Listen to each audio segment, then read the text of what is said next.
নমস্কার বন্ধুরা, আজকে আমি তোমাদের সাথে শেয়ার করব হচ্ছে দই পোনা।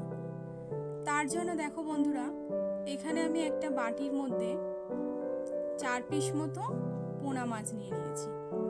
এরপর মাছের মধ্যে দিয়ে দেবো লবণ আর দেবো হলুদ গুঁড়ো, দিয়ে মাছটাকে ভালো করে মাখিয়ে নেব। এরপর মাছগুলো ভাজার জন্য কড়াই দিয়ে দিয়েছি সর্ষের তেল। তেল আমার গরম হয়ে গেছে, এক এক করে মাছগুলো আমি কড়ার মধ্যে দিয়ে দেবো। আর অন্যদিকে আমি দুটো কাঁচা লঙ্কা আর সর্ষে নিয়ে নিয়েছি বাটার জন্য।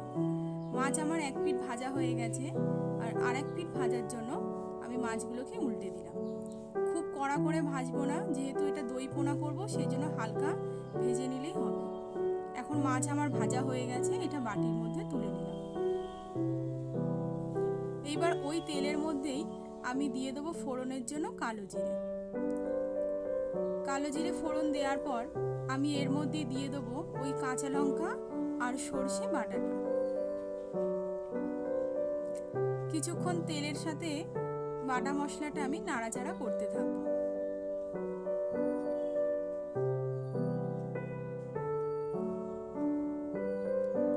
দু 4 মিনিট মতো নাড়াচাড়া করার পর আমি এর মধ্যে দিয়ে দেবো পরিমাণ মতো লবণ।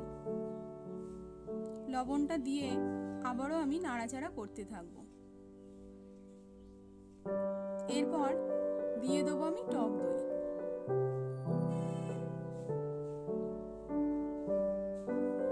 টক দইটা দেওয়ার পরও আমি কিছুক্ষণ ধরে নাড়াচাড়া করে এর মধ্যে দিয়ে দেবো স্বাদ অনুসারে চিনি। চিনিটা দেওয়ার কারণ, যেহেতু এটা টক দই, সেই কারণে ব্যালেন্স থাকার জন্যই দিয়ে দেবো চিনি। এরপর আমি কিছুক্ষণ নাড়াচাড়া করার পর দিয়ে দিলাম এর মধ্যে পরিমাণ মতো জল। তারপর আমি ভাজা মাছগুলো এক এক করে এর মধ্যে দিয়ে দেবো। মাছগুলো কিছুক্ষণ ফোটানো হলেই আমার তৈরি হয়ে যাবে দই পোনা।